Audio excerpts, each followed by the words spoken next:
Nearly 2 years ago, Air France Flight 447 mysteriously crashed in the Atlantic, killing 228 people. Now, with the flight recorders finally recovered from the ocean floor, we know more about what happened in the final harrowing moments of that Rio to Paris flight. Here's Nancy Cordes. The plane's black boxes reveal that the Air France pilots, faced with conflicting speed readings, didn't know whether to speed up or slow down. At 11:10 p.m., the Airbus A330 was heading into a powerful storm 700 miles off the coast of Brazil when the autopilot disengaged and the plane began to roll to the right. The cockpit displays showed inconsistent speed readings, a sign that the external speed sensors, called pitot tubes, were malfunctioning or perhaps had iced over. "I have the controls," called one of the plane's two co-pilots. A stall warning went off, and he climbed briefly before pointing the nose down to pick up some speed. Then he leveled out and began to climb a bit, perhaps not realizing he was still going too slow. That triggered a second stall warning.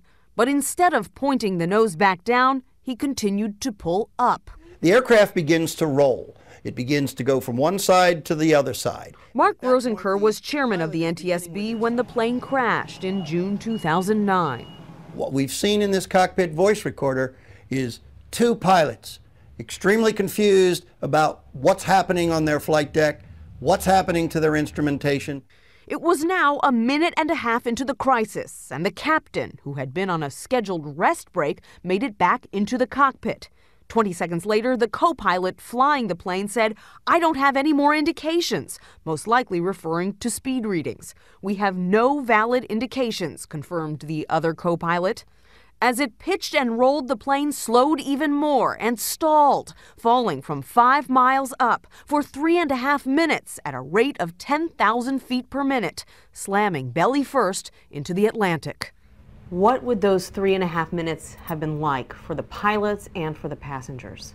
Horrific is the only way to describe it. The aircraft was rolling. The aircraft was descending at a high rate of speed, tremendous G-force. It was horrific. The last recorded speed right before impact was just over 120 miles per hour. A jet of this size cruising at altitude should have been flying at more than 500 miles an hour. Harry? Nancy, are officials in Brazil assigning blame?